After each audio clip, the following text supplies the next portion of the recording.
But ಈಗ output ನೋಡುವಾಗ ಓ wow ನಾನೇ ಅಲ್ವಾ ಆ್ಯಕ್ಟ್ ಮಾಡಿರೋದು ಅಂದರೆ ಎಷ್ಟು ಪ್ರೌಡ್ ಫೀಲ್ ಅನ್ಸುತ್ತೆ, ಖುಷಿ. Thank you. So feel director sir beautiful ಆಗಿ ತೋರಿಸಿದ್ದಾರೆ ಅಂಡ್ ಹೀರೋ ಸರ್ ಕೂಡ ಸಿಕ್ಕಾಪಟ್ಟೆ ತುಂಬಾ ಚೆನ್ನಾಗಿದ್ದಾರೆ. ವೆರಿ ರಗ್ಗಡ್ ಮ್ಯಾನ್ಲಿ ಆಗಿ ಆ ಪರ್ಟಿಕ್ಯುಲರ್ ಪ್ರಾಂತ್ಯಕ್ಕೆ ಕರೆಕ್ಟ್ ಆಗಿರೋ ಒಂದು ಹೇಳಿದ್ರು ಇವಾಗೂ ನೆನೆಸ್ಕೊಂಡ್ರೆ ಎದೆ ಜಲ್ ಅಂತದೆ.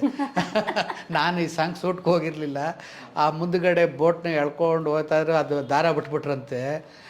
ಅದನ್ನ ಹೇಳ್ತಾ ಇವರಿಬ್ಬರೇ ಇರೋದಂತೆ. ಅದು ಏನು ದೊಡ್ಡ ಪ್ರಪಾತ ಇದ್ದಂಗೆ ಇರೋದದು, ಕೆಳಗೆ ಮುಳುಗು. ನನಗೆ ಈಗೂ ಅದರದ್ದು ನೆನೆಸ್ಕೊಂಡ್ರೆ ಜಲ್ ಅಂತದೆ. ತುಳಿದಷ್ಟು ರೋಷ, ಕೆಣಕಿದಷ್ಟು ಆವೇಶ, ಮಡಗಟ್ಟದಷ್ಟು ವಿಷ, ಇದೇ ಈ ಧರ್ಮಂ ಸಿನಿಮಾದ ವಿಶೇಷ. ಸಿನಿಮಾ ತೆರೆ ಮೇಲೆ ಬರ್ತಾ ಇದೆ. ಸೊ ನಿಮ್ಮೆಲ್ಲರ ಪ್ರೀತಿ ಆಶೀರ್ವಾದ ಧರ್ಮಂ ಚಿತ್ರತಂಡದ ಮೇಲೆ ಇರಲಿ. ಎಲ್ಲರೂ ಥಿಯೇಟರ್ಗೆ ಬಂದು ಸಿನಿಮಾ ನೋಡಿ ಆಶೀರ್ವಾದ ಮಾಡಿ. ಫುಲ್ ವಿಡಿಯೋಗಾಗಿ SP Focus ಯೂಟ್ಯೂಬ್ ಚಾನಲ್ನ ವಿಸಿಟ್ ಮಾಡಿ.